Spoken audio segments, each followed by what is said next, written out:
தெரியுது.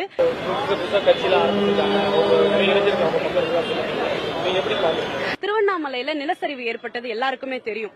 அந்த நிலச்சரிவு ஏற்பட்ட போது என்ன ஆச்சுன்னா 18 மணி நேரம் மீட்பு பணி நடைபெற்றது. ஒரு வீட்டு மேல ஒரு பாறை விழுந்துருச்சு இல்லையா, அப்போ அங்க இருந்த ஒரு 7ல இருந்து 8 பிள்ளைங்களை காப்பாற்றும் அந்த மீட்பு பணியில எங்கள் அன்பு அண்ணன் உதயநிதி ஸ்டாலின் தான் 18 மணி நேரம் நின்னார். அந்த மீட்பு பணி நடந்துகிட்டு இருக்கும் போது ஒரு நடிகையோட திருமணம் கோவால, தனி விமானம் வச்சு அந்த நடிகர் போயிட்டாரு. நடிகருக்கு நடிகை முக்கியம், அதனால போயிட்டாரு. தலைவருக்கு தமிழ்நாட்டு மக்கள் முக்கியம், அதனால மீட்பு பணியில எங்க அண்ணன் தான் நின்னாரு. எல்லாருக்குமே தெரியும், இங்க வந்திருக்கவங்க இத்தனை பேர் இளைஞர்கள் தானே. திராவிட முன்னேற்ற கழகத்தில் தான் 50 லட்சத்திற்கு மேற்பட்ட இளைஞர்கள் இருக்கிறார்கள். அவங்க என்ன போய் சொல்லிக்கலாம், இளைஞர்கள் எங்க பக்கம் இருக்கிறாங்க. இப்ப இருக்கிற இளைஞர்கள் எல்லாம் சும்மா இல்ல. இப்ப நானே ஒரு கல்லூரி பயிலும் ஒரு மாணவி தான். எனக்கு பாலிடிக்ஸ் புரியுது. யாரு நல்லது பண்றா, யாரு பொய்யா வேஷம் போட்டுக்கிட்டு